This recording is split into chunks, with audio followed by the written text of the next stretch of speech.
quickly I think, oh, but there must be another way to make okay, I will come back to that. I can be even more radical than that. How about if I present a pure mathematical diagram? You know, I'm experiencing. I don't know where I'm going. I'm not like saying, oh, this is going to be very important in this story of art. No, I'm just saying, how about that? Why not? You know, there is a theory of the why not. Bachelard, the French philosopher, was very much talking about that. It's a way to go beyond. Say, you know, we could think about this idea. Well, let's do it. Why not? You know, and that's how I was functioning myself. So I go to a library, I find some book on mathematics, and I start to copy some mathematical diagrams like this one. That came a little after. But anyway, this is a very typical one where you have, you know, the graphic representation. Not only do you have it, but you have also the title here, you know, that says what it is. And I'm looking at that, and I think that, well, I'm really doing something else, since this, you know, I'm an artist, I'm a painter, okay? Let's assume that. Now, this doesn't look at all like an abstract painting, at all.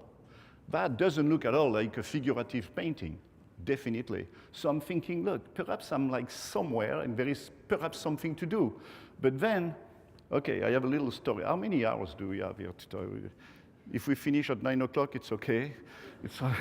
I'm going to tell you, that's a very important thing, because you see, we have ways of thinking, and we are totally conditioned by what we learned before, and we don't think that art can be something else. So listen to that story.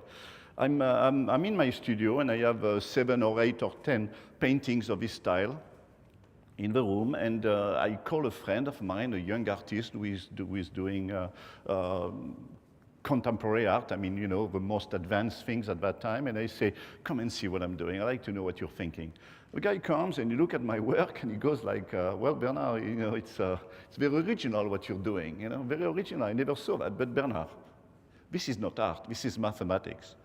And I say, yes, but you know, it's painted on canvas. I mean, I don't have anything to tell him, really. I have not thought about it. I don't have any theory about that. And, but I say, look, you know, it's interesting because it's different, it's adventurous, but I don't have an explanation. Okay. I keep on working, the guy goes away, and 2 weeks later, I invite someone else. Could have been Armand, you know, the sculptor Armand. Could be him, could be Ben, I don't know. I forgot. But the guy comes to my studio, and I say to him, what do you think, you know?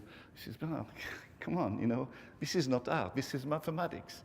And that day, I had something to tell him. I said, look, think about this.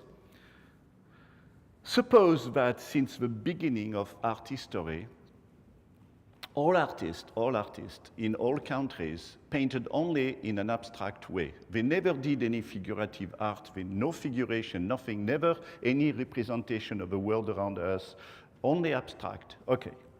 And then one day there is a guy in his studio, you know, he's doing abstract art like everybody, but one day he makes a circle like this, then he puts 2, and then here, and then like a sort of shape like a banana, and it looks like, you know, like a funny face. And he looks, he says, oh my God, that looks like a face. He says, oh, well, what about painting a face, you know? And he makes a face a little bit more, you know, looking like a regular face, not so geometrical, you know? Then he takes his wife and he says, sit here, you know, I'm gonna make your face. And he makes I mean, this is totally crazy. Nobody ever did that, okay? But he does it anyway. And after 2 weeks of making faces like this of his wife, he invites a friend, you know, and the friend comes, and the guy, the artist, says to his friend, what do you think about this? The guy looks at it, he says, well, it's original, you know, I mean, it's not art, it's your wife. You see how we are conditioned by our cultural references. We know what art is, because we have seen it in all the books, but we cannot accept that art can look like something else. And this is the situation in which I was at that time. So I thought, look, you know what, those guys, they do what they want, I'm gonna do what I want, and I started to develop a sort of art that was, okay, let's say, very rational, very objective. I was not expressing my feelings through my work. It was totally cold, it was like information about the world here, but I I have some other pieces that come after. You see, this has to do with nuclear physics, you know. Anyway, I started to get involved in a direction like this that I could not totally explain, but I thought it was interesting to go against all the streams, you know, against everybody, what everybody was doing. So I started to use more and more scientific information.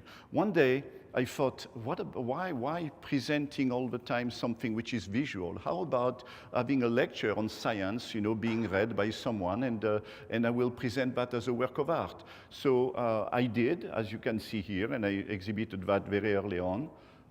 This is an exhibition somewhere in France, in Villeurbanne actually, where I showed pages of mathematical information like this, you know. Here, I had a book put on a stand, and that was the title page and content page of the book.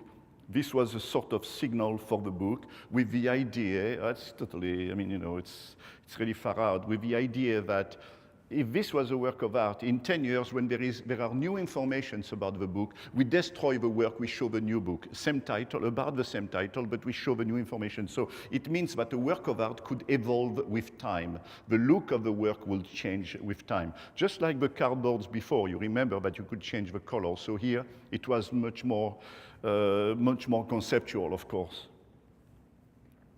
And as I said before, you know, giving informations, objective informations about the world. This is what I was calling my landscapes at that time. These are weather reports provided throughout the world, okay, mainly in America here. But the same way that, I mean, in the opposite direction. I mean, you have some artists, they are supposed to make a landscape, they look around them and they paint with their touch, with their feeling, their expression, and they make a work of art, which is a landscape. I say, no, my landscapes, they are the information that we give today about the landscape of the world. And I was cutting in the New York Times, you know, this information about the weather report. So this is the map of America and all the information about the weather that day in America.